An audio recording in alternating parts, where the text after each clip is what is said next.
끊임없이 새로운 지식을 탐구하고 그 표면적인 현상 이면에 숨겨진 진짜 맥락을 찾기 위해 이 자리에 오신 학습자 여러분을 환영합니다.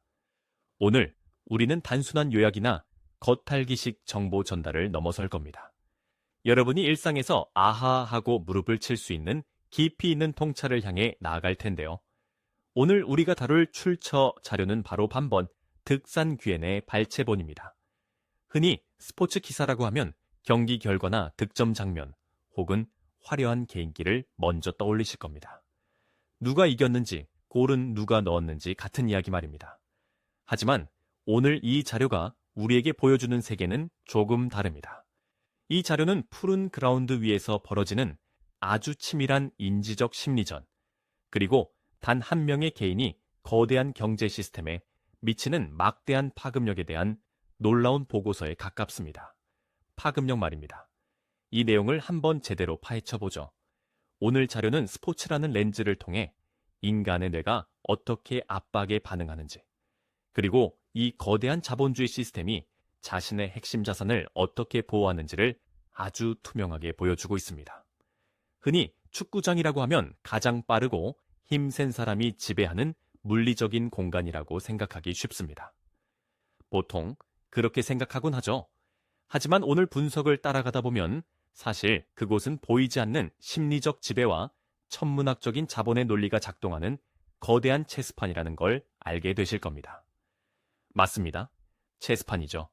그래서 오늘 가장 먼저 가볼 곳은 로스앤젤레스 중심부에 위치한 비모 스타디움입니다. 6만 명의 관중이 들어찬 엄청난 열기의 현장이었습니다. 그날 열기가 정말 대단했습니다. 이날 LFC의 중심에는 손흥민 선수가 있었고 그를 전담 마크해야 했던 선수는 FC 러스의 수비수 우록이 되었습니다. 자료를 보면 손흥민 선수가 단순히 골을 넣기 위해 뛰는 공격수 역할만 한 게 아니었습니다. 손흥민 선수는 완전히 사령관 같았습니다. 동료인 드니 부앙에게 손짓으로 위치를 지시하고 전체 중원의 흐름을 조율했으며 심지어 팀이 역습당할 위기에 처하자 최전방에서부터 전력 질주로 수비에 가담하는 모습까지 보였습니다. 하지만 진짜 흥미로운 이야기는 카메라 밖에서 시작됩니다. 선수들이 직접 느낀 체감 온도 말입니다. 우루기대 선수가 경기 직후 믹스드존에서 한 인터뷰 내용이 아주 인상적이었습니다. 참고로 믹스드존은 경기가 끝난 직후 선수들이 라커룸으로 들어가기 전에 기자들과 짧게 인터뷰를 하는 공동 취재 구역을 말합니다. 우루이대는 믹스드존에서 육체적인 피로가 아니라 엄청난 심리적 공포를 호소했습니다. 자신은 90분 동안 단순히 공을 쫓은 게 아니라 거대한 맹수를 마주한 사슴처럼 느껴졌다고 고백한 겁니다. 여기서 우리가 주목해야 할 건 이게 단순한 두려움이나 위축이 아니라는 점입니다. 단순한 두려움이 아니었습니다. 신경과학적 관점에서 보면 우로이대는 극심한 인지적 과부하 상태에 빠져 있었던 겁니다. 인지적 과부하란 물리적으로 체력이 떨어진 게 아니라 뇌가 지쳐버렸다는 뜻입니다. 정확합니다. 우리 뇌는 예측 가능한 상황에서는 에너지를 적게 씁니다. 하지만 언제 터질지 모르는 예측 불가능한 위협 앞에서는 모든 감각을 곤두쓰느라 엄청난 양의 인지적 에너지를 소모합니다. 뇌 에너지를 다 써버리는 것과 같습니다. 자료에 묘사된 디테일을 보면 손흥민 선수는 아무런 말도 특별한 표정도 짓지 않습니다. 그런데 눈빛만으로 상대의 중심 이동을 읽어내고 아주 가볍게 어깨를 스치고 지나가는 식의 미세한 접촉을 만듭니다. 눈빛만으로도 수비수 입장에서는 공이 없을 때조차 상대가 왼쪽으로 한 걸음 움직이면 본능적으로 뒤로 몇 미터씩 물러나게 되는 겁니다. 그래서 우루기대가 자신을 투명한 끈에 묶인 인형 같았다고 표현한 것이죠. 언제 다가가고 언제 물러날지가 완전히 상대방의 발걸음에 통제당하고 있었으니까요. 바로 그 지점입니다. 상대방에게 계속해서 처리해야 할 새로운 변수와 정보량을 던져주는 겁니다. 신체적인 속도 경쟁을 하기도 전에 뇌가 먼저 지쳐서 올바른 판단을 내릴 수 없는 상태로 만들어버리는 고도의 심리적 해킹 과정인 것이죠. 심리적 해킹이라니 정말 딱 맞는 표현입니다. 이 심리전이 정점에 달한 어떻게 보면 가장 드라마틱한 순간이 자료에 등장합니다. 그 속삭임 장면 말입니다. 경기의 긴장감이 극에 달해서 모두가 거친 숨을 내쉬고 있을 때 손흥민 선수가 전력 질주를 하기 직전에 우로키드의 귀에 대고 아주 낮게 이제 시작이야 라고 속사작였다고 합니다. 그런데 여기서 진짜 놀라웠던 건 그 직후의 행동입니다. 여기서 정말 흥미로운 대목이 나옵니다. 속삭임 직후에 손흥민 선수는 안 뛰었습니다. 바로 달려나갈 줄 알았는데 오히려 제자리에 멈춰서 정적을 만들어버린 것입니다. 우로키드 입장에서는 귀에 경고등이 울렸으니까 온몸의 근육을 수축시키고 방어할 준비를 했을 텐데 상대가 안 오니까 오히려 몸이 얼어붙어 버린 상황이 묘사되어 있습니다. 바로 그 타이밍의 지연이 핵심입니다. 만약 속삭이자마자 바로 달려나갔다면 수비수는 본능적으로 반응했을 겁니다. 하지만 멈춰버리면 어떻게 될까요? 계속 긴장해야 합니다. 우리 뇌는 극도의 긴장 상태를 계속 유지해야 하는데 이건 마치 언제 터질지 모르는 시한폭탄을 들고 있는 것처럼 에너지를 급속도로 고갈시킵니다. 차라리 폭발해버리면 대응을 할 텐데 그 짧은 정적이 수비수에게는 끝없는 시간처럼 느껴지는 겁니다. 와, 뇌가 먼저 타버리는 것과 같습니다. 결국 손흥민 선수가 마침내 움직였을 때 우로키는 이미 판단력이 흐려지는 인지적 공백 상태에 빠져 아무런 대응조차 할 수 없었습니다. 물리적인 스피드가 아니라 멘탈이 먼저 무너진 완벽한 지배를 보여주는 사례입니다. 학습자 여러분, 혹시 여러분의 일터나 협상 테이블에서 이런 식의 통찰력을 겪어보시거나 발휘해 보신 적 있으신가요? 단순히 일을 잘하는 걸 넘어서 상대방의 인지 흐름 자체를 지연시키고 압도하는 능력은 정말 시사하는 바가 큽니다. 일상에서도 충분히 적용해 볼 수 있는 부분입니다. 자, 그런데 이 아름답고도 서늘한 인지적 지배의 그라운드에서 조금 시선을 돌려보겠습니다. 완전히 다른 환경, 그리고 완전히 다른 관점의 이야기가 이어지거든요. 무대는 휴스턴으로 바뀝니다. 3월 1일 텍사스 휴스턴에 위치한 쉘 에너지 스타디움. 섭씨 35도를 넘는 폭염에 6만 명의 홈 관중이 엄청난 야유를 퍼붓는 극도로 적대적인 환경이었습니다. 듣기만 해도 숨이 막힐 지경입니다. 후반 32분 휴스턴의 아구스틴 부사트 선수가 손흥민 선수의 종아리를 향해 아주 위험한 태클을 시도하고 즉각 퇴장을 당합니다. 그런데 이 선수가 고의로 그라운드에서 천천히 나가며 시간을 끕니다. 이어서 추가 시간에는 안토니오 카를루스 선수가 비신사적인 행동으로 또 퇴장을 당했습니다. 연달아 퇴장이 나왔습니다. 손흥민 선수의 하얀 스타킹에는 태클 흔적이 선명했고 LAFC 감독은 벤치를 박차고 나와 맹렬하게 항의하는 아수라장이 펼쳐졌습니다. 감독 입장에서는 화가 날 수밖에 없는 상황이었습니다. 보통 이런 거친 파울이 나오면 리그 사무국에서 몇백만 원 수준의 벌금을 물리고 경고하는 선에서 끝나는 게 일반적입니다. 하지만 여기서 정말 흥미로운 대목이 등장합니다.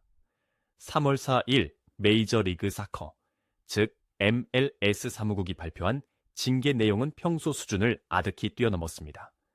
그 징계 규모가 정말 화제였습니다. 두 선수에게 부과된 벌금이 각각 약 1억 원, 총합 2억 원에 달했거든요. 축구 역사상 전례를 찾기 힘든 역대급 징계였습니다.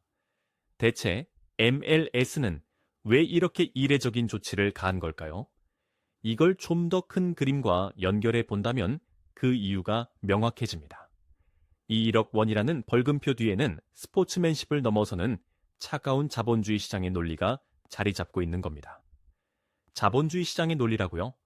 자료에 인용된 월스트리트의 분석을 보면 손흥민 선수가 만약 부상으로 단 한 경기라도 결장할 경우 LA 지역 경제 소비 위축, 전 세계 중계권 수익 하락, 유니폼 및 머천다이즈 판매 감소 등을 종합할 때 하루 최소 500억 원의 경제적 손실이 발생한다고 추정했습니다. 와, 하루에 500억 원이라고요? 그렇습니다. 하루에 500억 원입니다. 그러니까 선수를 향한 거친 태클이 단순한 반칙이 아니라 하루 500억 원짜리 수익 모델에 대한 물리적인 공격으로 해석됐다는 뜻인 거죠. 정확합니다. 그리고 여기서 구조적인 이해가 조금 필요한데요. 청취자 여러분도 아시다시피 보통 유럽의 축구 리그들은 각 구단이 독립적인 기업으로 운영됩니다. 선수의 계약도 구단과 직접 맺죠. 구단이 사장님인 셈입니다. 그런데 미국 MLS는 좀 다릅니다. 이들은 이른바 싱글 엔터티 구조를 가지고 있습니다.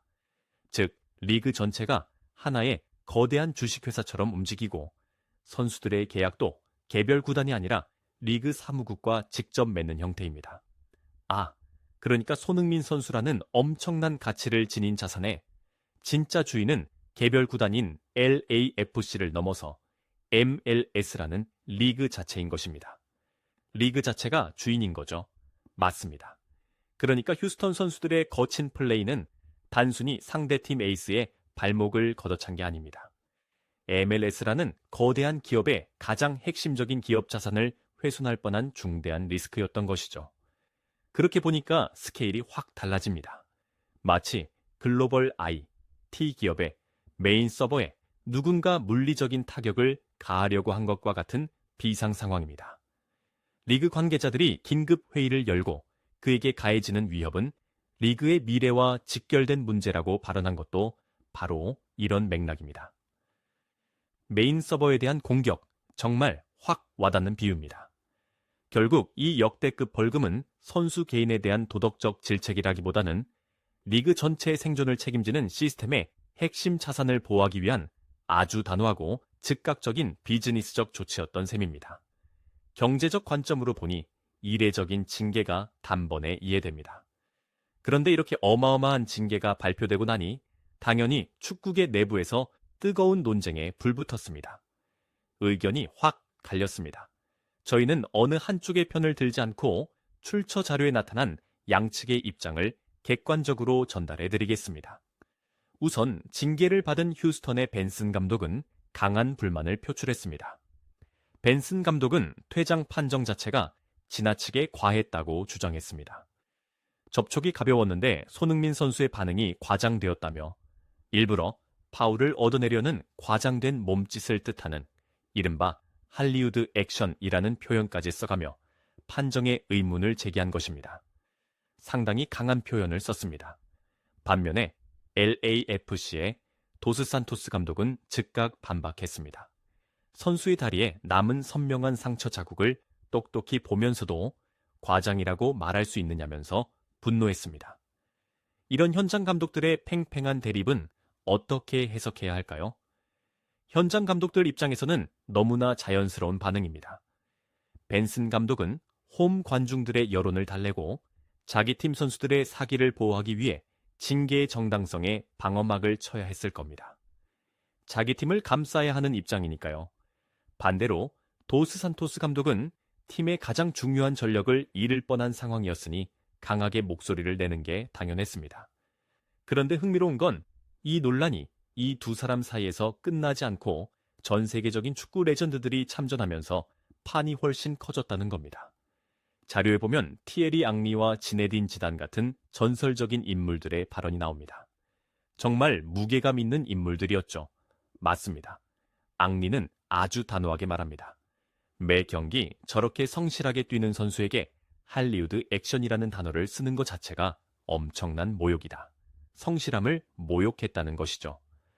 지단 역시 창의적인 선수를 보호하는 것은 리그 전체의 책임이자 의무다. 이번 1억 원의 벌금은 완전히 정당하며 오히려 더 강력한 규제가 필요하다고 목소리를 높였습니다. 축구의 최고 권위자들이 리그의 경제적 보호 조치에 스포츠맨십이라는 명분까지 더해준 셈이죠. 이 지점에서 아주 중요한 질문이 하나 떠오르는데요.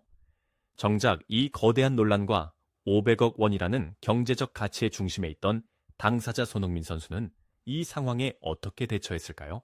자료를 읽으면서 저도 그 부분에서 감탄했습니다.